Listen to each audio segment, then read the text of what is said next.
It feels like there's a little bit of resolution in it. I honestly don't feel a whole lot different than I did 4 years ago before I found her. And I've always believed that he killed her, and that, justice needed to happen. But even today, when the judge said, he's going to have a life sentence, it wasn't, there wasn't this great emotional feeling that I had. It was a lot of this, because I don't have a memory of what happened, kind of feels like I'm watching somebody else.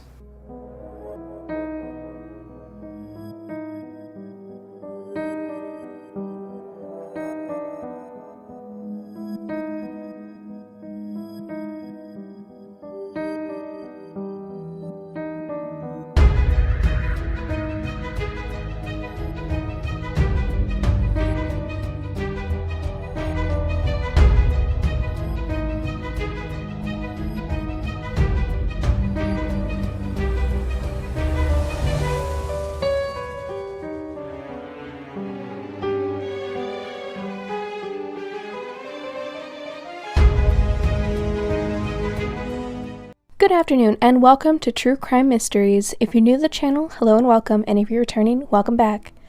Firstly, let's get the housekeeping out of the way. We have merchandise in the store as well as channel membership / Patreon that gets you exclusive content and other goodies.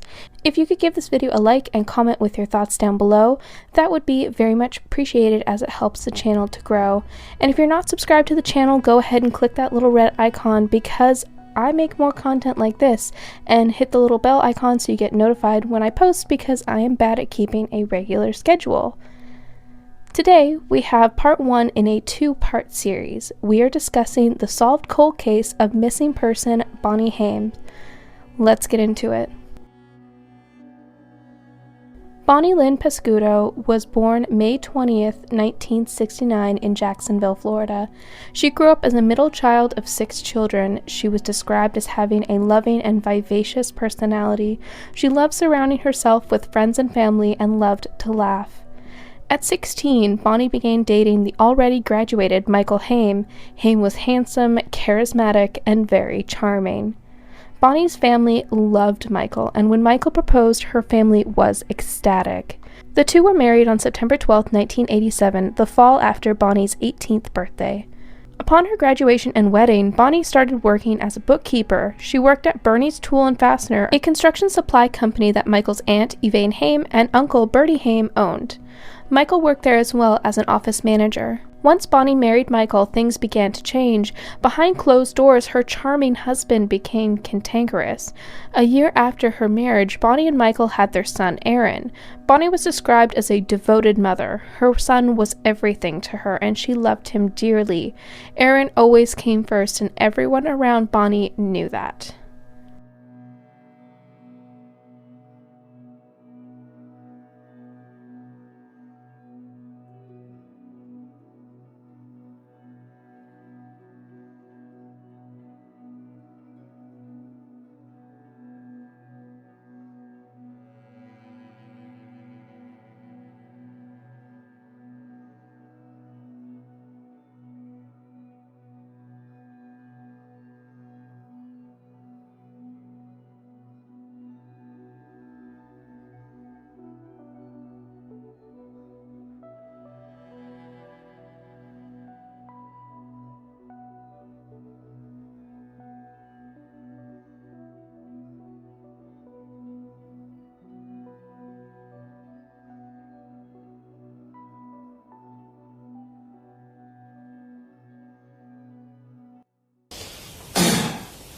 Did it come to your attention in December of 1992, going into January of 1993, that Bonnie was going to leave Michael?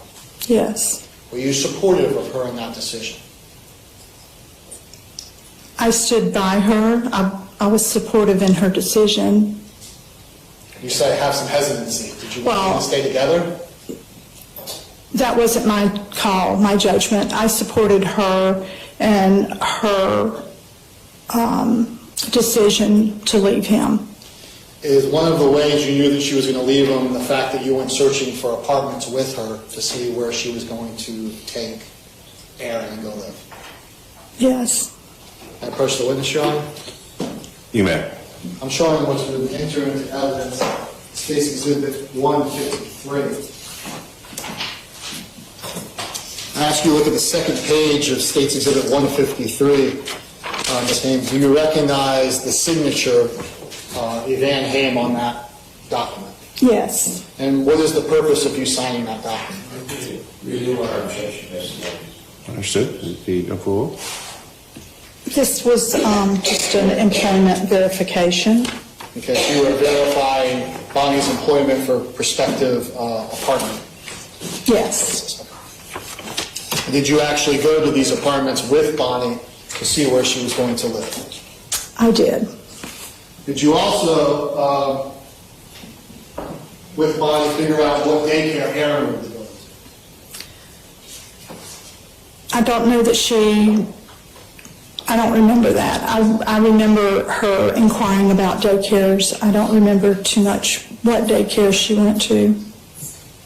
The apartments she was looking at, was that those apartments in Orange Park? Yes. And where was she living at the time that she was going to leave?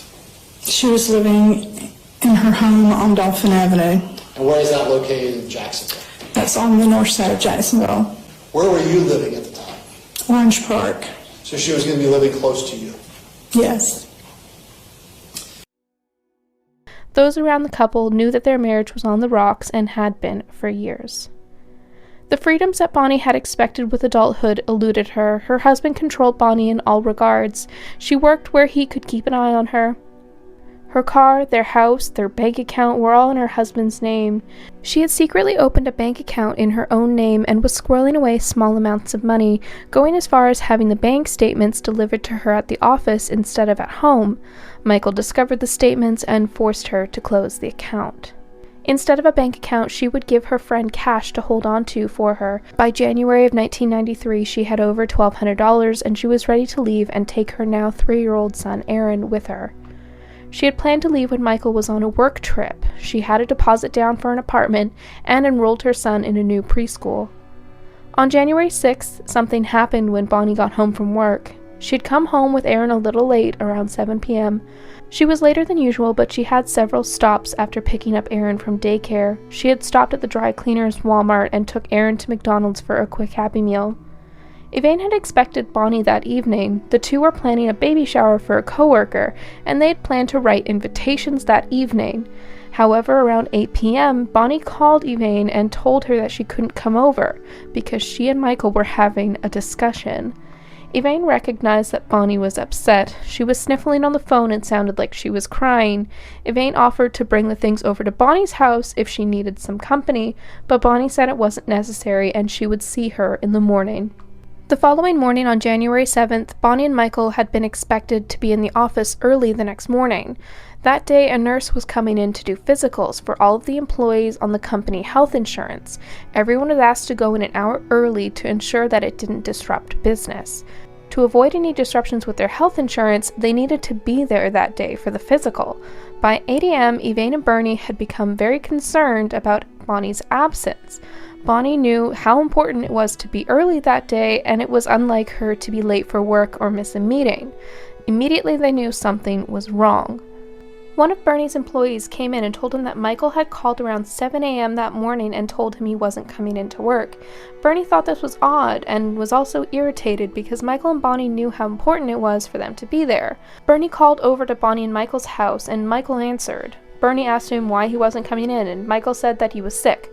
And when Bernie asked to talk to Bonnie, it was at that point that Michael told him Bonnie wasn't there. Bernie pressed on, asking where Bonnie was, and Michael said that he didn't know and that they had an argument and she left last night. So everyone was supposed to be at work a little earlier than normal? Yes, sir. So you didn't interfere with your daily business? That's correct. And you could get all that? Pardon me? So you could get all the insurance stuff done? Right, so we can get all the insurance paperwork done and everything.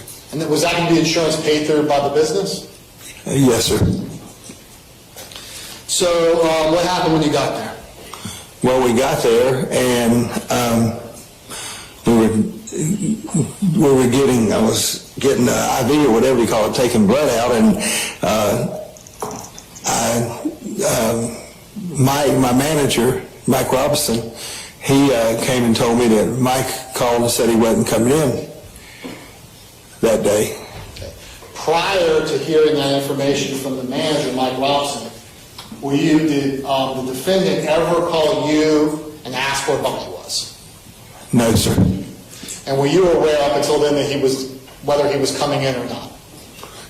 Until Mike Robinson mentioned to me he called in, he wasn't coming in. No, I was not aware.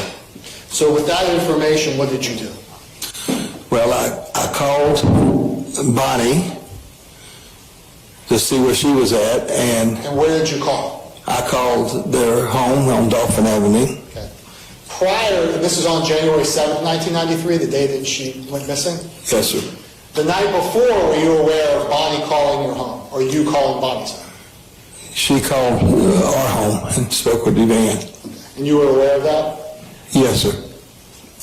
So going back to the 7th, when you made the phone call, what happened?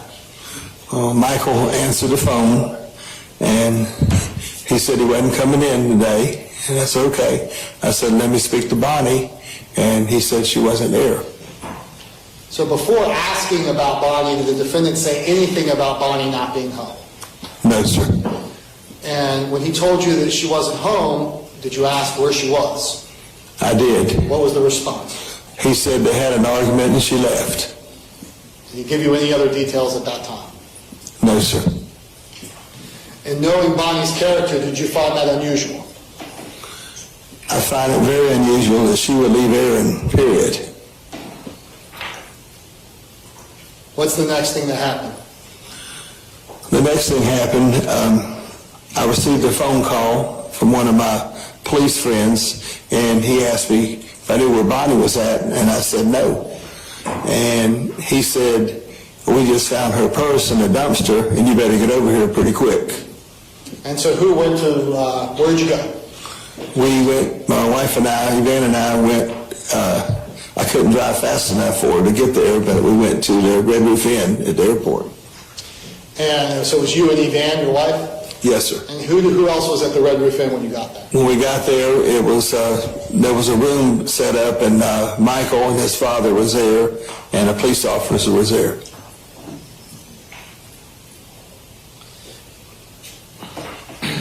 And what happened when you were in that room with the police officer and the defendant? Well, we went in, and there was a purse on the bed, and my wife asked Mike, "What's going on? What's going on?"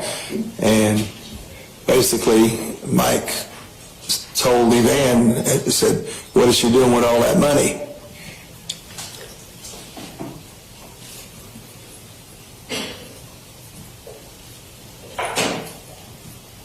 What was your relationship with Evanne, with your wife Evanne and Bonnie? What was their relationship? They were best friends. And was that commonly known? Yes, sir.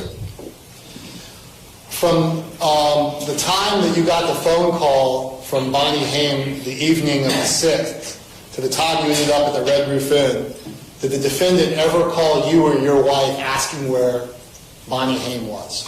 No, sir.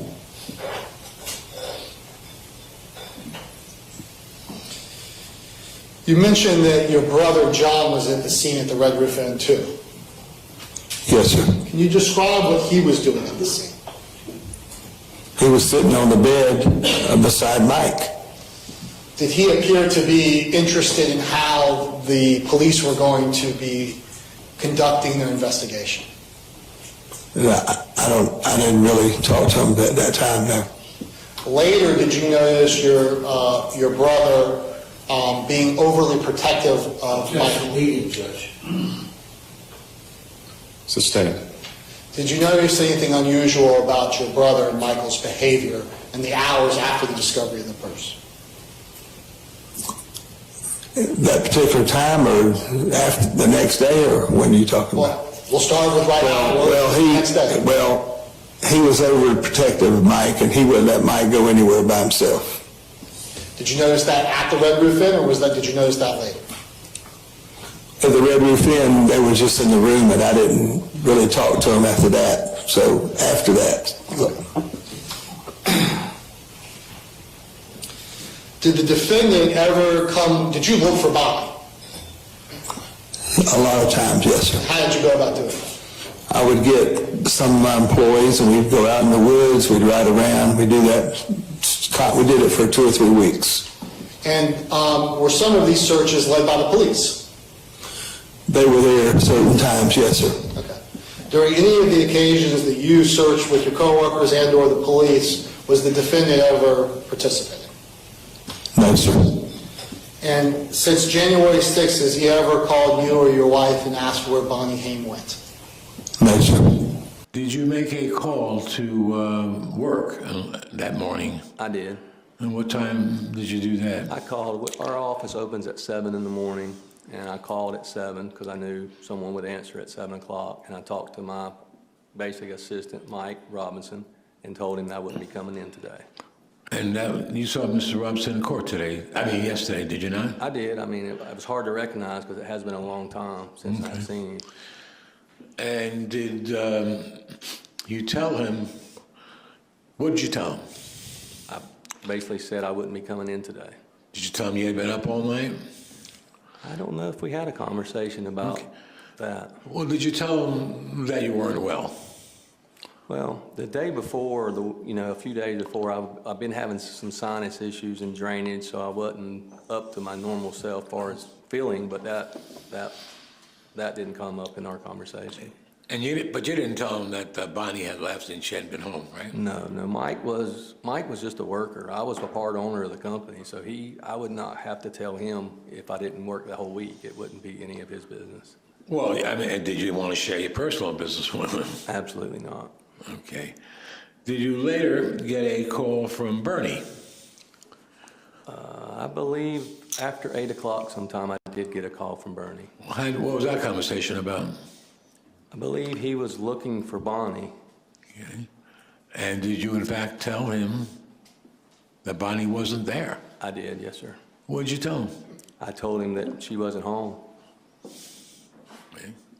Did you tell him that you knew where she went or didn't know where she went? He asked me where she was, and I said I didn't have any idea. She left last night, and I was going to call them when it was her time because she doesn't go in until around 8:30 or 9, and it wasn't that time of day yet.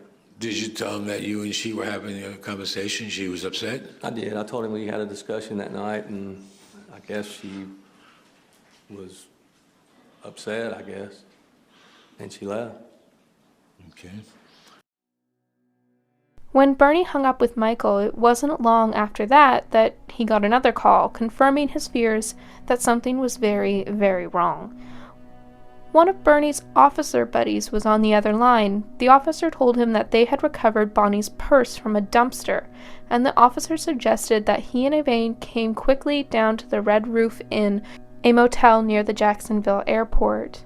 At around 8 a.m., a maintenance worker at the Red Roof Inn went to throw a bag of trash into the dumpster when he noticed a lady's purse sitting on top. He brought the purse to his manager, who called the police. By 9:30 a.m., police, Michael Haim, his parents, were all gathered in a motel room with the contents of Bonnie's purse laid out on the bed. When Bernie and Evanne arrived, the only thing Michael said to them was, "Why'd she have that much money?" referring to the $400 in cash that Bonnie had in her wallet. Evanne said that stood out to her.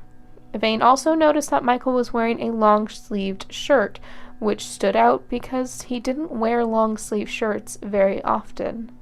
Later that afternoon, Bonnie's car was recovered at the Jacksonville airport. Bonnie had not been witnessed at the airport, nor was she on any flights, though she wouldn't have gotten far without her purse containing all of her ID, bank cards, car keys, etc. A few things about the vehicle stood out to police. First, the driver's seat was extended far back, way further than Bonnie could have driven comfortably. Another thing was that there was a sandy shoe print in the front seat. At the insistence of Evanne, the media was involved. Michael and his parents felt it was unnecessary to go to the press with Bonnie's disappearance, but Evanne thought it was essential to get people looking for Bonnie in hopes of finding her. I'm going to insert a news clip that was shown at trial. Unfortunately, the audio is quite poor. poor. However, it does show Michael and Evanne in that clip. We should keep her out where she couldn't notify me. I have a few problems, but nothing. I have a few problems, but nothing that we should keep her out where she couldn't notify me. She felt it was best if she left, and just expect her back today.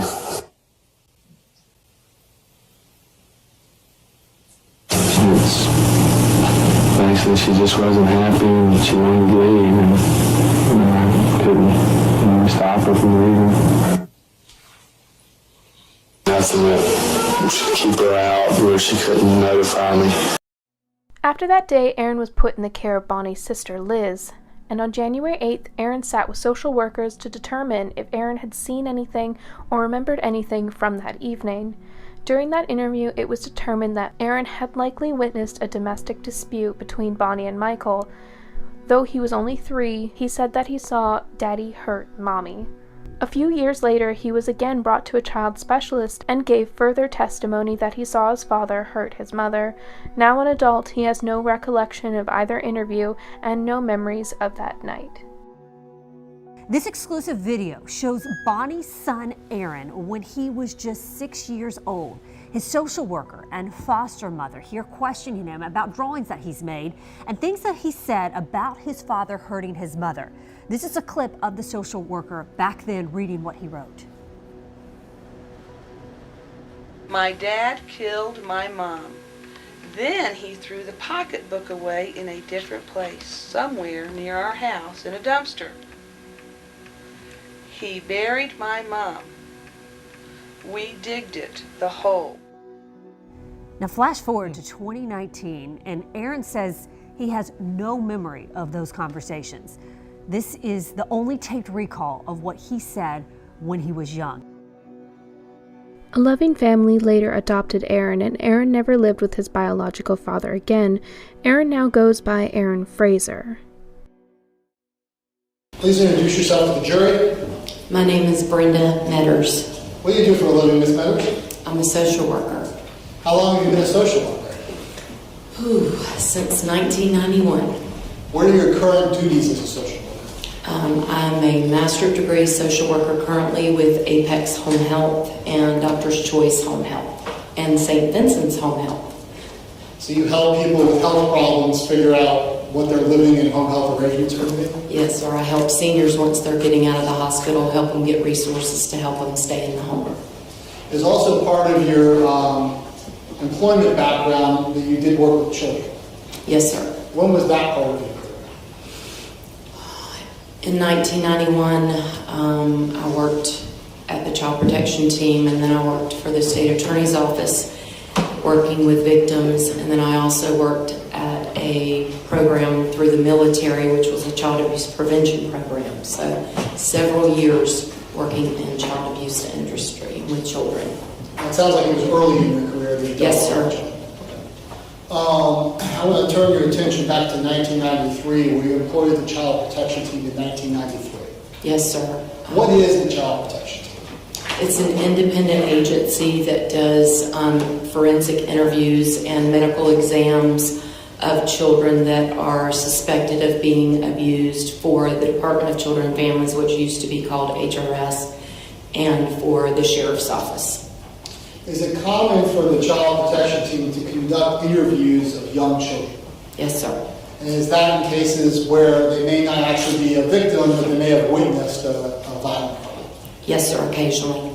And why does the Child Protection Team get involved in that, as opposed to a big sheriff's officer questioning the child? Because we interviewed children in a childlike, friendly environment that would make them feel more comfortable, a lot less like what they have at the Sheriff's Office. And is that, what was your job at the Child Protection Team? I was a case coordinator, and I was a interviewer. I would do forensic interviews of children that had been suspected of abuse or had witnessed some type of incident. So you had work experience in interviewing small children about delicate subjects? Yes, sir. Did you receive training? Yes, sir. Back in 1993, was it the policy of the Child Protection Team to video record these interviews? Not at that time. Did it change later as you Do you know? So I learned, not while I was there, but yes, sir, it did change. But while you were there, the policy was not to record. That's correct.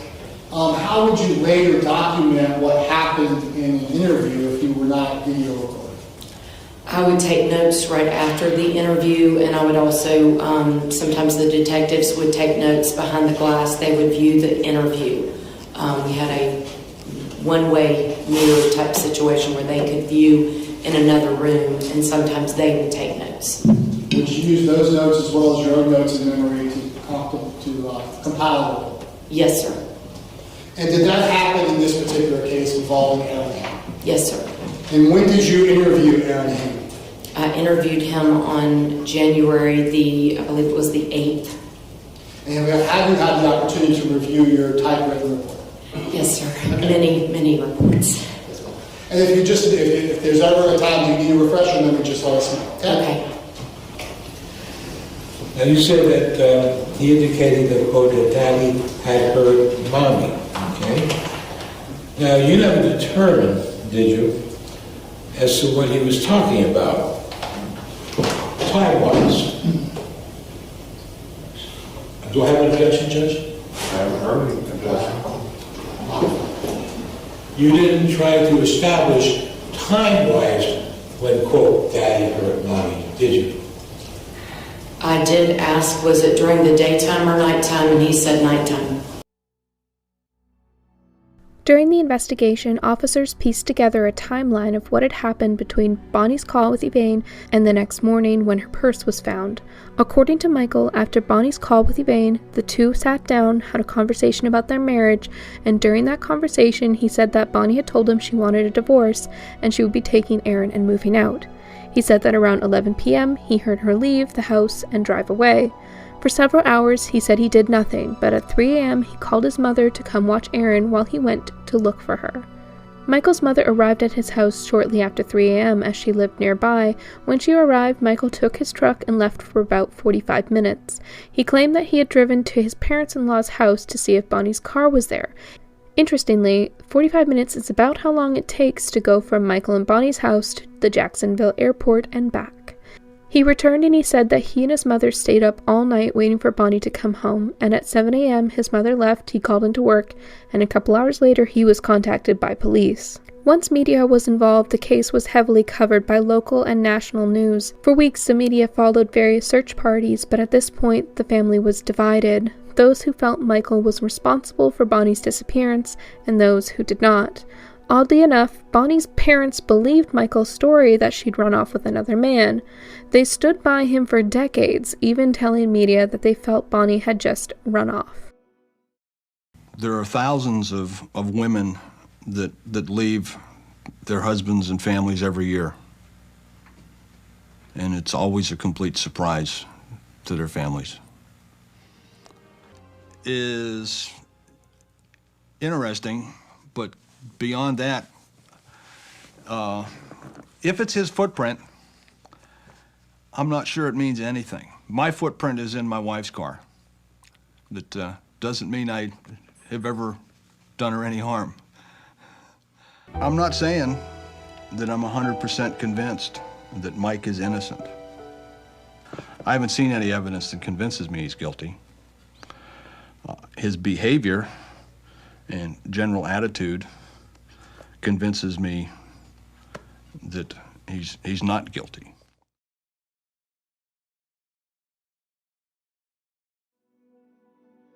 As well, in this image, you can see Michael and Bonnie's father. This was a still taken from a news segment filmed while Michael and his family were undertaking a search. In 1993, Michael was tall, physically fit, and could have easily overpowered Bonnie, as she was a petite woman of 115 pounds and stood about 5'1". After Bonnie's disappearance, an employee at Bernie's Tool and Fastener came forward with information. He had disclosed to officers that he had a close friendship with Bonnie, and a couple weeks before her disappearance, the couple had slept together once.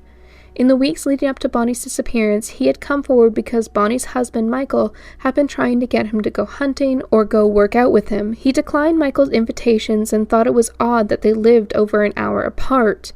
He was concerned that Michael suspected his affair with Bonnie and was trying to put space between him and Michael, despite all three working together. He had felt that Michael would have hurt Bonnie had he been able to confirm that Bonnie had an affair. Though he was initially considered a secondary suspect, he cooperated fully with police, he had a strong alibi for his whereabouts, and he was no longer considered a suspect. He even, at multiple points, wore a recording device for law enforcement. The searches for Bonnie Haim lasted for several weeks, and they eventually stopped searching.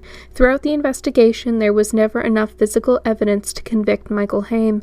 Without a body, the investigators were stalled. Over the years, several unknown bodies were discovered in northern Jacksonville, and each time they were compared. Each one ruled out. After 26 years, it seemed like the investigation would never find a resolution. In those years, Michael Haim remarried. He left Jacksonville in 1994 and relocated to Tennessee. He started a new life, living off the life insurance policy he received after his first wife's disappearance. Well, that's going to be where we're going to wrap up part 1 of this 2-part series. The second video will be up as soon as possible and linked in the description. Thank you so much for tuning in and hanging out until the end. As always, please give this video a thumbs up if you like the content and subscribe for more if you haven't already. If you've done all that and want to support me and the channel, we have channel membership and Patreon to get early access, members-only content, and more. We also have merch and other goodies in the description box and links to all my socials. But until then, I will see you in the next one. Bye for now.